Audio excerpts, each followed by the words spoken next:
How are we doing there, boys and girls? Manthis here and welcome back to another video. So today we are going to do something a little bit unusual for this channel, and we're going to talk about farming a little bit.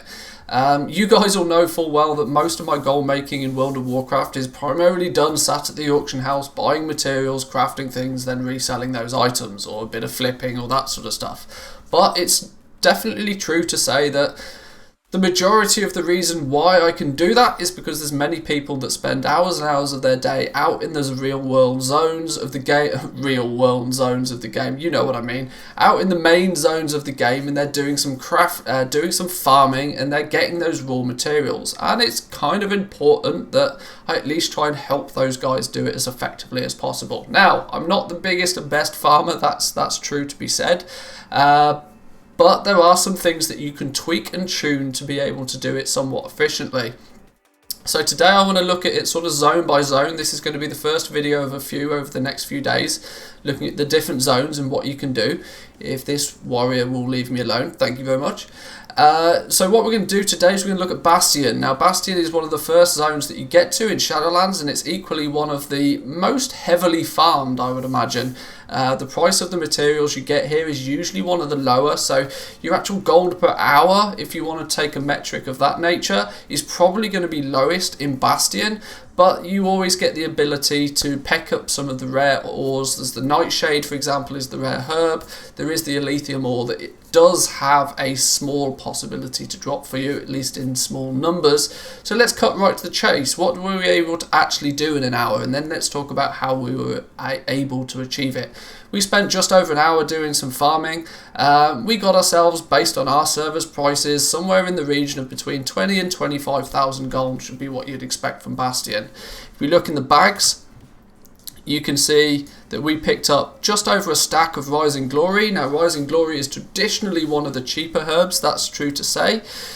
We got 3/4 of a stack, or 150 Death Blossom, and we got a reasonable amount of Nightshade actually. Nightshade is seeing a relatively dramatic drop in price as people stop making the, or at least as people start to slow down their production of Dark Moon cards.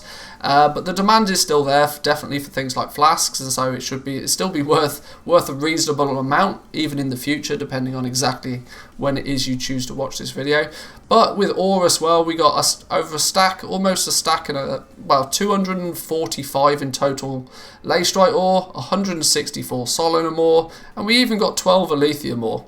12 Elithium, bearing in mind that there's not actually direct Elithium ore nodes in Bastion, is going to be a rare proc chance off any of the other, or off the Leystrite or the Solenium ore.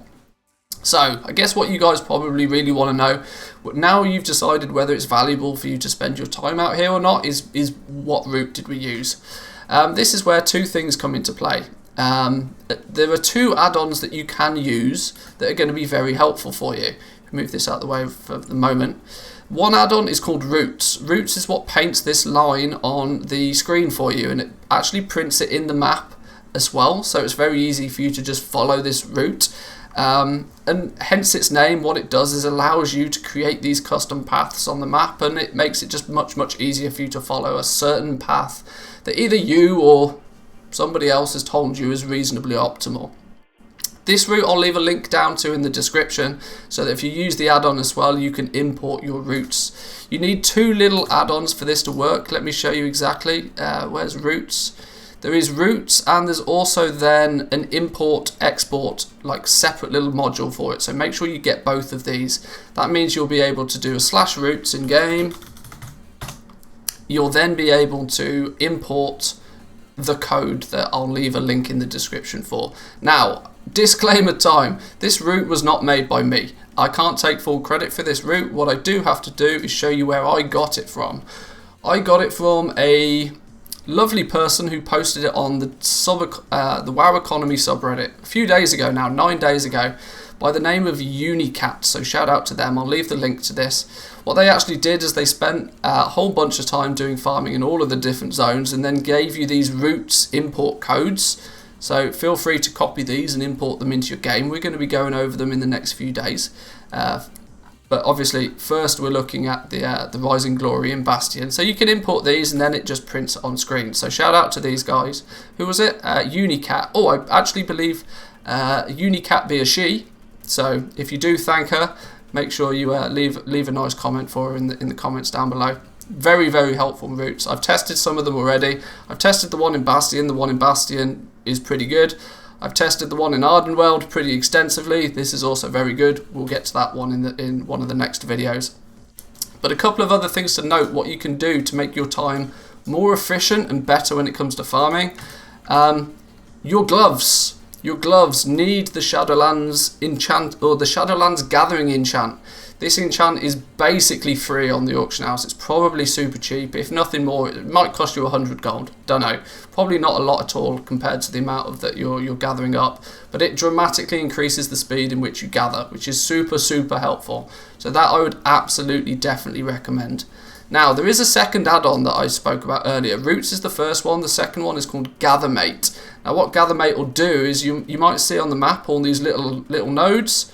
The little icons on the map, these are where I've run around and I've picked up some herbs, or I've picked up some ore, and it's left this little icon on the map, so I know I can go back there, and that's where the spawn point is. You can actually use Gathermate and import data. I think it grabs its data from Wowhead, so it's usually relatively up to date and probably pretty extensive. Now, the reason I don't import the data from somewhere like that myself is because it tends to flood the map with every possible node, and that's really not too helpful. I tend to leave it just set so that I don't import any data and it only records the stuff I've found. So it sort of shows me if I'm following this route that if I need to go off the route a little bit, you can.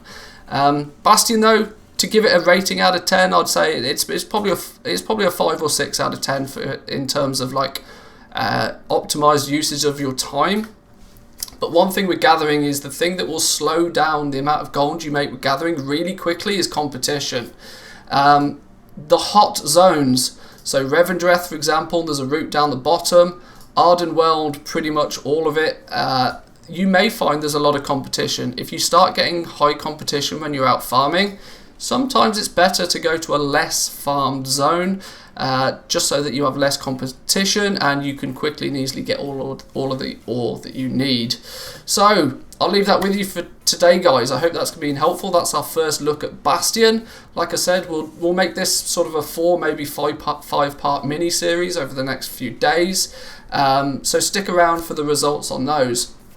If you liked the video, remember to give it a like, subscribe if you're new, guys, and I'll see you guys next time.